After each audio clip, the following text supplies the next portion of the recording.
Namaste. We're here with Julian Brave Noisecat and Emily Cassie, co-directors of the documentary film Sugarcane. Congratulations to both of you on creating such a visually beautiful and emotionally powerful film that's been recognized with multiple awards and nominations. And thank you for being the conduit for truth-telling about the Canadian residential school system. Welcome. Thank you Thank you so so much. much.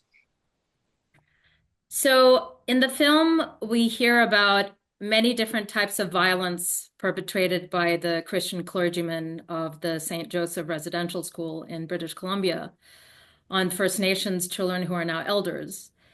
And we see you, Julian, taking care of these elders as they share their stories with you, often so overwhelmed by grief and pain that they can't speak. You take care of them through listening compassionately and also through native cultural and healing practices. And Emily, in other online conversations I've heard the two of you having, we learned that you provided comfort and support to Julian on his journey to seek the truth about what happened to his family. So I wanted to ask you both, how did you take care of yourselves as you listened and received all these stories and emotions? And Julian, maybe we could begin with you.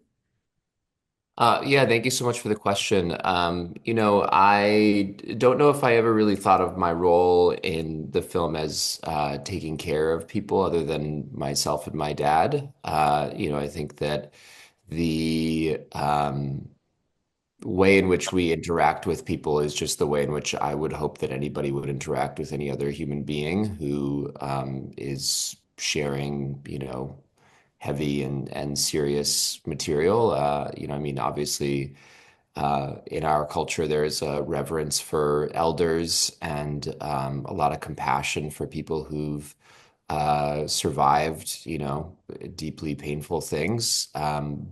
It's interesting to hear you describe uh, what you saw in that sort of a way, because other than the way in which I interacted with my dad, which was, very, and my family, my cat in particular, which was very intentionally careful and caring because of the nature of the story that we were trying to tell and the history that we were trying to bring forward, and also trying to heal from, that.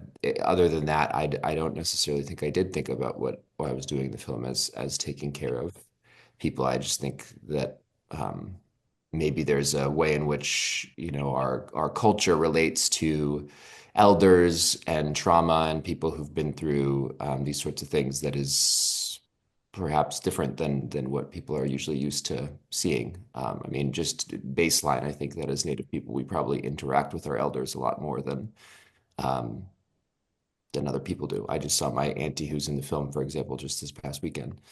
Um, so yeah, I think though that like that specific piece of it, the family piece, was something that I was very careful and thoughtful about, and ultimately, the through line of my father and my family story in the film is told through a road trip.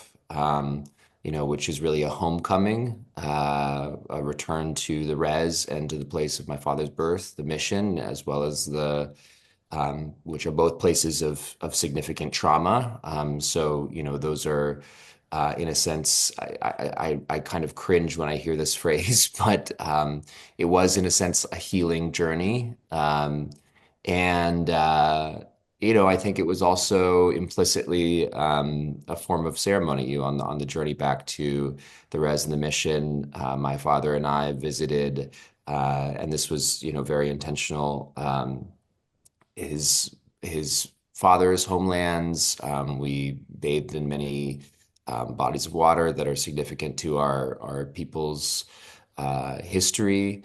When I embarked on that journey, I had just emerged from a 4-day and 4-night fast with no food and no water in the woods near one of our more traditional communities, a place called Esquette, which is the community that my auntie Charlene, the leader who's been working on this history for over 30 years, comes from. And of course, the film ends with there's a sweat before the announcement of the results, and then the film ends with probably the most explicit, portrayal of ceremony with, my dad and I returning to the place of his birth and, me brushing him off with an eagle feather. Um, I think that in a way, the story is one of obviously intergenerational pain and trauma, but also intergenerational um, reconnection and healing.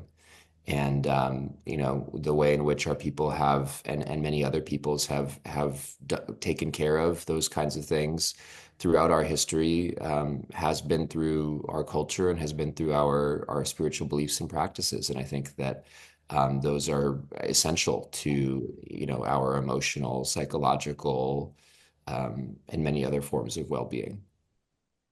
Thank you. Emily?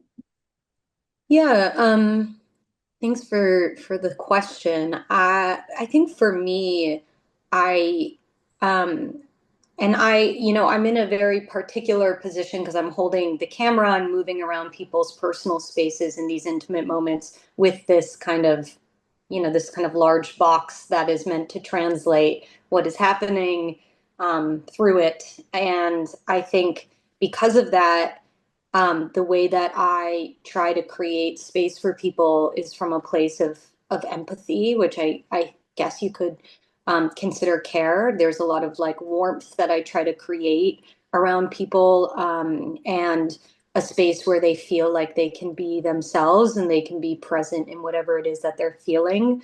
So my relationship to our participants, as well as the way that I use the camera, is from a place of um, trying to create an atmosphere that feels safe, and that feels supportive, and that gives people the strength and um, you know uh, agency to speak their truth, to say what it is that they want to share, and to feel empowered to do so. And I think that that's comes from it's a very has to be a very human and a very emotional connection between all of us. So that is kind of my broader relationship. And in my work in the past, leading up to Sugarcane, I specifically focus on a lot of stories to do with sexual violence, and other sorts of violence. And so that is an area in which I um, am just energetically very attuned to, in the way that I'm shooting and the way I'm relating to people. As a survivor myself, it's a way that I kind of can connect with folks.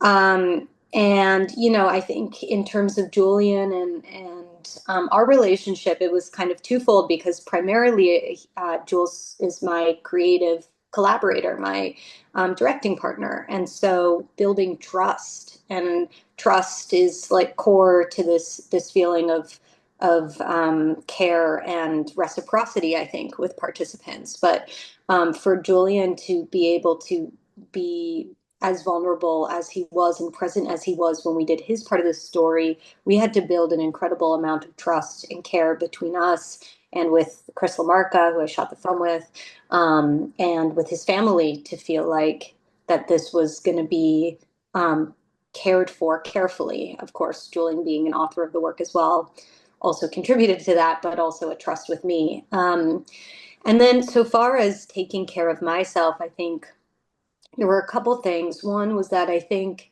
well, it was a really beautiful thing that Charlene wanted to care for all of us in the process, and that including me in a number of ceremonies, sweats and other sorts of gatherings that were really meaningful and important to the community, important to her, and important to me as well.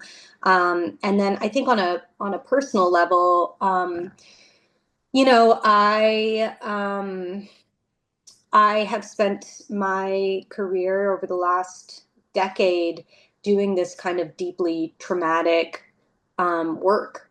And I think I find a deep fulfillment in creating spaces for people to work through that. And that it is actually a very liberating space for me as opposed to a traumatic one. And I also think that there was a lot of love and community that we built within our team, that made it a really supportive environment.